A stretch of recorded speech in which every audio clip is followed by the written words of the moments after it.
Welcome back, everyone. In this video, I'm going to be talking about Lars Mittank again. The last video I made about Lars, I went over a general timeline of events, and no one really watched it, but I already wrote all this stuff down, so I'm going to read it for you now. And in this video, I want to further discuss the timeline of events leading up to his disappearance, as well as discuss some theories about what happened to him, why he was behaving the way he did, and what possibly happened to him after he disappeared. And like anything that's unsolved, whether it's a cold case, a murder, or a disappearance, there's no shortage of theories, some realistic, some not so much. But the story, as it's generally reported, goes that Lars and his friends go to Bulgaria on vacation. Everything's fine until one night Lars gets into a fight with four other men. They're fans of a rival football team. He hurts his ear during the fight, goes to the doctor. Doctor diagnoses him with a ruptured eardrum. He's told to go to the hospital. He goes to the hospital, gets prescribed an antibiotic, and is told that if he flies, the injury to his ear could get worse, so he has to stay behind in Bulgaria. And his friends offer to stay behind with him. He tells them, no, it's fine, go ahead without me. It'll be all right. So his friends leave, and he gets a hotel by the airport. While he's at the hotel, he starts acting erratically, paranoid. He can be seen pacing back and forth in the hallway, hiding in the elevator. And also from the hotel, he calls his mother, tells her to cancel his bank cards, ATM cards, etc., tells her that he's being followed and might be attacked. He also sends her a text message asking about the antibiotics that he was prescribed. Eventually, though, he makes it through the night, and the next day he shows up at the airport, visits the doctor there. So he's visiting with the doctor at the airport. A construction worker walks by, and Lars gets spooked for whatever reason. And then, as we've all seen, he sprints out of the airport, runs across the parking lot, jumps the fence into the field, and runs out of view. And he hasn't been seen by anyone since. At least there have been no confirmed sightings of Lars since then. That's the last footage. And that's generally how it's reported. That's how you'd read it if you went to the Wikipedia page. Most articles that you find are going to generally tell that story as I just did. But when you look into this more and more, and you go from article to article, video to video, you're going to quickly notice how often the details of the story can change. And, sometimes Lars gets into one fight. Sometimes he gets into two fights. Sometimes he's fighting people the entire week. Sometimes it's reported that Lars was acting oddly the entire time. Other times he's completely normal all the way up until his friends leave, and then he starts acting erratically. So this is a case where it's really tough to find reliable information, in my experience at least. And also in my experience, the more official the source gets, the more reliable the source is, the less information they're going to give. For example, his official missing page on the website for the BKA, which in English translates to the Federal Criminal Police Office in Germany, is a grand total of like 10 sentences, if I remember correctly. I'll give you a short summary of what they write on there. Again, official missing page for Lars Mittank, and again, Federal Criminal Police Office. It mentions that he was on vacation, he got hurt during an argument, went to a doctor who told him he couldn't fly home, he went to a hospital but wasn't treated any further, then was next seen at the airport, went to the doctor there, something made him, run out. No mention of anyone spooking him in particular, doesn't mention the construction worker like it's commonly reported. And then they say he ran out, and that's the last time anyone's ever seen him. And that, again, is from the BKA. That's an acronym. And it translates to Federal Criminal Police Office, again, in Germany. So the more reliable the source, the more official the source, really the less information they want to give. Because, again, concrete information is hard to come by in this case, so I guess they just don't want to potentially put anything in there that's not true. So because of that, you end up with a very, very short description of what happened to Lars. And that's what I wanted to cover as far as the timeline of events goes. It's just very hazy. And the reporting of the events leading up to his disappearance is very inconsistent. There's a lot of debate whether certain events actually happened. Primarily, there's a debate over whether the fight that Lars apparently gets into actually happened or not. Obviously, it's reported that he gets into a fight most places, and then that is what caused his ruptured eardrum. And of course, that's what he tells his friends. That's what his friends think. But again, at the same time, his friends didn't see the fight. There's no footage of the fight. And keep in mind, this is in 2014. So, over half a decade ago, but not in the Stone Age, well into the smartphone era. So even if there's no security camera footage, you'd imagine that someone would have recorded it on their phone, or at least, reported it. You'd imagine that someone would have seen this 5-man drunken brawl that's taking place outside of a McDonald's. So when it comes down to it, really the only evidence of the fight actually having taken place comes from Lars himself. Well, obviously, given what takes place over the next few days, it isn't the most reliable source of information.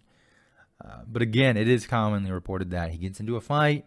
That's what causes this ruptured eardrum. So that's basically what I wanted to cover about the timeline, because again, I went over it in my last video. So let's move on to some of the theories about this case. And again, thanks to all of the inconsistencies in the story and the lack of concrete information about the timeline of events, there are quite a few out there, and obviously there's not enough time to talk about all of them, but I would like to cover the most common ones that I've seen and throw in some more bizarre ones, some of them that are a little more of a stretch. So the most common thing that I see, or tied for the most common, would be that Lars suffers some sort of brain injury, brain damage, possibly something along the lines of a concussion. And that, of course, is linked back to the ruptured eardrum. Whether the fight happened as it's reported or not, at some point Lars ruptures his eardrum. And at the same time, the theory says that, he suffers some sort of brain injury that ultimately leads to his erratic behavior and disappearance. And this theory is pretty common. I've seen it mentioned tons and tons of times. But again, let's all keep in mind that these are all just theories.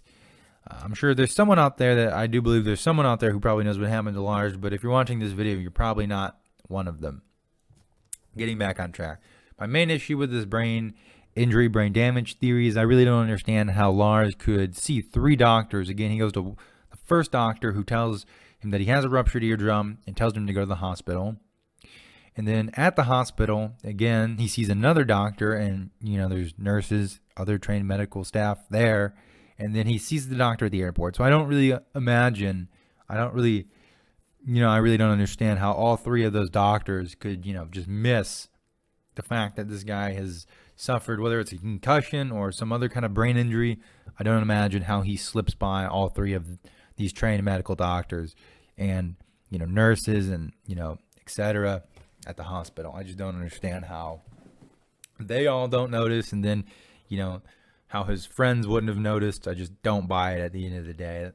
And that's why I can't get behind the brain injury theory too much. And the next theory I want to talk about kind of ties in with brain damage, brain injury, and the next theory relies on mental illness. They say that mental illness is to blame, and that it was some sort of, psychotic episode that led Lars to behave the way he was. And now this theory kind of goes in a lot of different ways, but obviously the overarching belief is that it was a mental illness that caused Lars to disappear. Now, personally, I've seen schizophrenia brought up the most, that, either Lars was having some kind of manic episode, or it just had gone undiagnosed throughout his entire life. And then in this situation where he's in a foreign country, his friends have left, he kind of just snaps and it all comes to the surface. But obviously there are a lot of other potential theories within this kind of general category of mental illness. Some argue that pre-existing mental illness was, exacerbated by his potential head injury. So you kind of have to buy into both. This combines the both of them. That he gets hit or whatever in the head, and this kind of just makes whatever mental illness he has worse. And another similar theory is that some sort of drug use, or some kind of combination of his antibiotic and alcohol or drug use, somehow brought some mental illness to the to the surface, or again exacerbated some pre-existing condition that just wasn't affecting him too much before this. And that's a good segue into the third group of theories I want to talk about, which is drugs. And this goes a lot of different ways as well.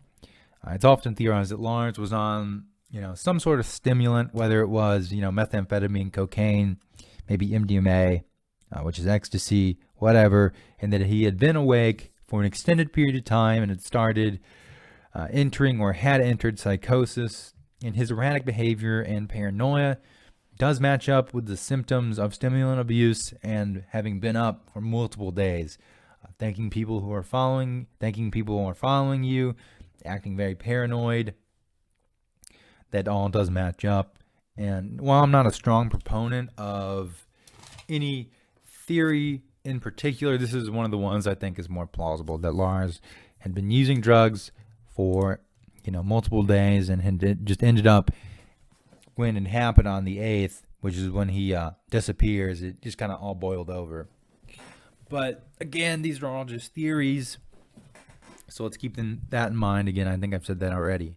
But moving on, so that's one theory within the drugs. Obviously, there are other theories. There is a theory that says that his antibiotics had either just an adverse reaction alone, or that he had an adverse reaction with the antibiotics combined with whatever other drug or alcohol they claim. And now, if you've looked at the side effects, which I did cover in my last video, there really isn't anything to indicate that this could possibly lead to Lars's erratic behavior. Now, of course, I'm no expert, so anything could happen, I suppose, but it doesn't seem very likely. It seems like a bit of a stretch.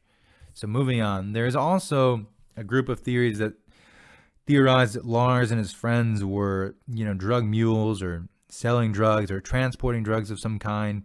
I saw one theory that I thought was really out there, that Lars's friends were transporting drugs across the country, back to Germany, and that Lars was left behind as some sort of collateral while his friends transported drugs. It's also been theorized that, he has drugs with him and he gets spooked because he sees like a police officer, some sort of airport security, and he runs out. That's why he leaves his bags. That's kind of been disproved because they've searched his bags. Obviously, they were left there, and there were no drugs or any sign of drugs in his bags and his luggage. So that's kind of been disproved. But it doesn't disprove that he was using drugs, so that's kind of open. And obviously, Lars has never been seen again by anyone. There have at least been no confirmed sightings, so obviously there's no way to know whether he was taking drugs or he had a brain injury. There's just no evidence that points me towards any particular theory.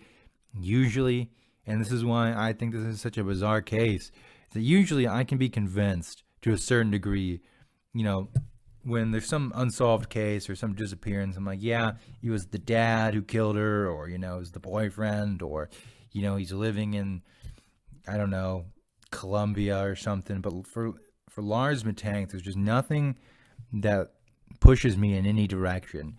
I think there's a lot of plausible explanations, but, again, there's just nothing that leads or points me in any certain direction, a lot more than any other.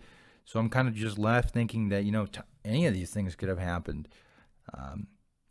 Now, again, I'll say for the last time, these are all just theories. And again, we won't know unless Lars is found or someone comes forward with some kind of, concrete evidence or proof of what happened to Lars. And, obviously, again, I don't know what happened. And at this point, it seems like anything could have happened.